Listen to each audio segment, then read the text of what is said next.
Oke, assalamualaikum warahmatullahi wabarakatuh. Hai guys, jadi di video kali ini aku bakalan ngelanjutin atau menjawab semua pertanyaan di video sebelumnya, yaitu video part 2 dan part 1 aku. Dan kali ini aku bakalan ngejawab pertanyaan di video filsafat part 3. So, sebelum kita masuk ke jawaban atas semua pertanyaan yang kemarin kita tanyakan atau aku tanyakan, aku bakalan memperkenalkan diri terlebih dahulu supaya kalian tetap ingat aku. Jadi nama aku Amalia Nur Aziza. Saat ini aku seorang mahasiswi di Universitas Mula Warman jurusan Hubungan Internasional. Untuk NIM-nya yaitu 2002046021. Dan aku mahasiswa baru, jadi aku masih semester 2. Oke, aku bakalan tanpa menunggu lebih lama lagi akan ngejawab pertanyaan kalian semua. Oke, yang pertama aku bakalan ngejawab pertanyaan aku. Jadi aku ada 2 pertanyaan kan kemarin di video sebelumnya, dan pertanyaan pertama aku itu mengenai kata-kata yang membingungkan. Jadi kenapa aku mempertanyakan itu? Pertama kan karena susah untuk menggunakan kata-kata itu, mana yang benar peletakannya dan mana yang salah. Dan aku bakal ngejawab dari perspektif sejarah. Jadi semua kata itu, terutama dalam bahasa Indonesia sendiri yang sehari-hari kita pakai saat ini, itu sebenarnya berhutang pada sejarah. Kenapa? Karena tidak dapat dipungkiri bahwa bahasa Indonesia itu terbentuk dari keanekaragaman bahasa asing. Bisa dilihat lagi kalau Indonesia dulunya itu pernah dijajah oleh beberapa negara ya, terutama Belanda karena itu yang paling lama, dan Jepang. Sehingga memang tak jarang jika sebuah kata itu memiliki makna dan arti yang berbeda, bahkan bisa jadi bentuknya pun berbeda, tetapi juga bisa memiliki artian atau makna yang sama gitu. Contohnya nih, misalnya kayak senang dan bahagia. 2 kata itu bentuknya berbeda, tetapi arti dan maknanya itu sama-sama mengekspresikan sebuah kebahagiaan atau perasaan senang gitu.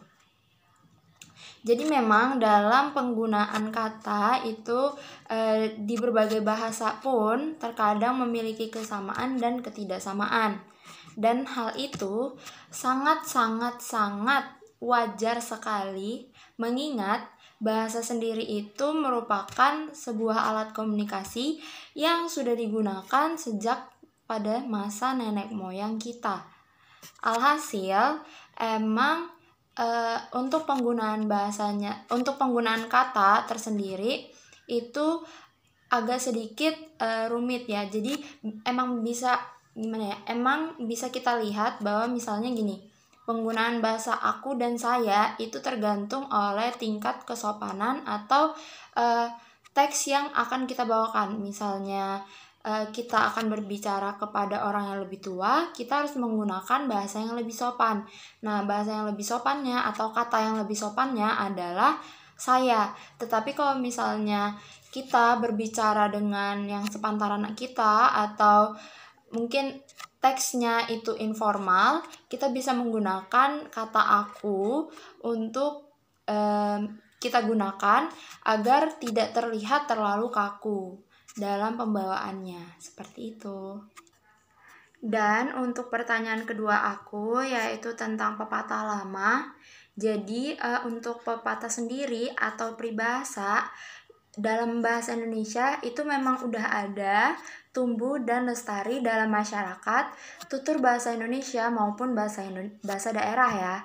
Nah, biasanya para orang tua yang dahulu atau orang tua yang bijak itu menggunakannya untuk menyindir, mengajarkan atau menasehati dengan harapan orang-orang itu bisa menyadari kesalahannya dan dapat hidup lebih bijak lagi. Jadi seperti yang kita lihat, kita akan kemarin mengambil sebuah pepatah, yaitu wanita berpikir menggunakan hati dan laki-laki berpikir menggunakan otak atau logika.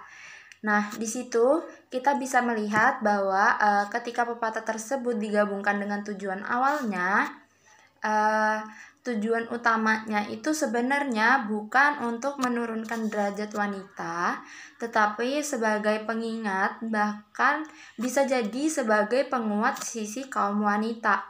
Kenapa bisa? Karena kita bisa lihat itu wanita, dimana wanita itu bisa menggunakan dua bentuk pemikiran, yaitu dengan logika atau dasar pemikiran utamanya manusia, dan dengan perasaan, yaitu pemikiran baru yang dominan di diri wanita gitu, sedangkan tidak dominan di diri laki-laki. Nah, wanita itu akan lebih bijak dalam mengambil keputusan karena mereka bisa melihat dari berbagai faktor atau berbagai sisi. Itulah mengapa pepatah itu akhirnya ada. Jadi, memang tidak semua pepatah atau tidak semua pepatah itu bersifat menyindir atau bersifat jelek gitu. Ada beberapa pepatah yang memang mungkin penggunaan katanya itu agak sedikit sarkas, namun artiannya itu jauh berbeda dari apa yang ditulis atau apa yang diungkapkan gitu. Jadi kita tidak bisa mengambil kesimpulan hanya dari covernya aja, tapi kita harus tetap menganalisis isi dari kalimat atau pernyataan yang sudah dikatakan atau yang diucapkan.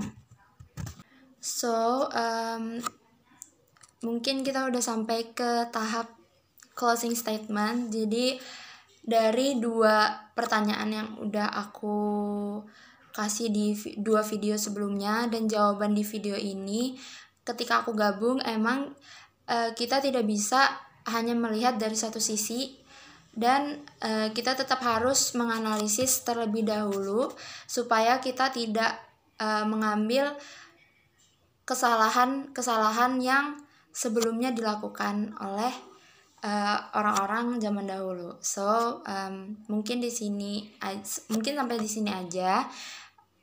Apabila ada banyak kesalahan, mohon dimaafkan. Wassalamualaikum warahmatullahi wabarakatuh. See you guys.